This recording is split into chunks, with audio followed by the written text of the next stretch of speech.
2021년 3월 16일 이슈를 이야기하는 여자 이슈녀입니다. 장수 아이돌 신화의 에릭과 김동완의 불화설이 화제가 되고 있습니다. 각종 커뮤니티에서 에릭과 김동완이 서로를 저격하며 이슈가 되고 있는데요. 연예 소식지들을 보면 과연 누가 잘못인지 알 수 없는 상황입니다. 이에 조금이나마 여러분들의 궁금증을 해결할 수 있도록 최대한 중립적인 입장에서 상황을 설명해 드리고자 합니다. 사건의 발단은 이렇습니다. 최근 김동완이 클럽하우스에서 팬들과 소통을 하면서 말하길 신화 멤버 중 한 명이 비협조적이며 활동에 지쳐 컴백이 계획만큼 쉽지만은 않다고 말했습니다. 이에 대해 일부 팬들이 그 특정 멤버가 에릭이라고 단정 짓게 되었으며 팬 커뮤니티를 통해 에릭에 대한 비난 여론이 형성되었습니다. 3월 14일 에릭은 자신의 SNS에 김동완의 계정을 태그한 뒤 장문의 글을 남겼습니다. 글의 내용은 다음과 같습니다.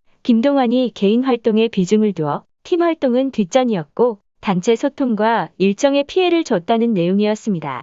에릭의 글은 장문인 만큼 상당히 세부적이었는데요. 그리고 글 내용 중 듣기 좋은 말을 해주는 사람 쪽만 호응하고 묵묵히 단체 일에 성실히 임하는 사람을 욕하는 상황이 되었다는 글을 통해 억울함을 내비쳤습니다. 그리고 에릭은 김동완과 수년 동안 개인적으로 연락할 방법도 없고 연락도 없는 지 오래라고 말해 주변을 놀라게 했습니다. 또한 에릭은 자신이 없는 곳에서 사람들을 모아놓고 결정되지 않은 일을 이야기하지 말고 단체 회의 때 와서 말하라고 하였습니다. 그리고 3주 전부터 미리 스케줄을 물어보고 단체 회의 일정을 조율하니 문제 해결을 할 마음이 있다면 이야기해보자면서 신화의 또 다른 멤버인 앤디에게도 이야기해놓겠다고 했습니다. 이후 김동완도 자신의 SNS에 내일 신화 멤버들을 만나서 대화를 잘해보겠다고 했으며 내부 사정인 만큼 멤버들끼리 이야기해보는 것이 중요하다고 말했습니다. 여기서 김동완은 나와의 연락은 차치하더라도 작년부터 준비해왔던 제작진들의 연락은 좀 받아달라. 제작진이 마음 놓고 준비할 수 있게 소통을 했더라면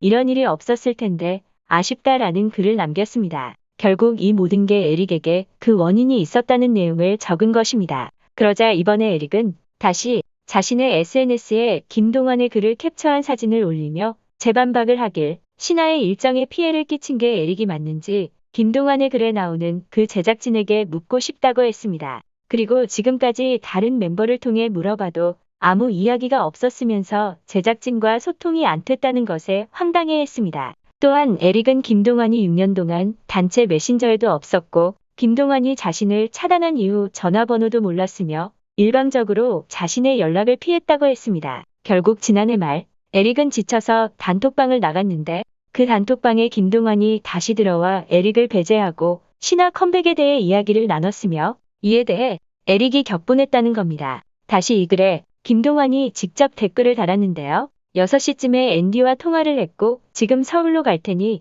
에릭과 김동완 그리고 앤디 이렇게 3명이서 얼굴 보고 이야기하자고 했습니다. 이야기가 참 복잡하고 깁니다. 현역 시절처럼 붙어 살다시피 하는 것도 아니고 신화 활동이 정지된 상태에서 오랫동안 서로 떨어져 각자 활동을 하면서 살다가 다시 재결합하려고 하니 오해와 트러블이 생기는 것이 이상할 게 없다고 생각합니다. 그리고 15일 저녁에 김동완의 인스타그램에 술자리 사진이 올라왔습니다. 횟집인 것 같은데요. 소주잔이 4개입니다. 에릭과 김동완, 앤디, 그리고 나머지 한 명은 다른 멤버이거나 문제의 그 제작진이거나 아무튼 이야기가 잘 풀려서 좋은 결과 있기를 바랍니다.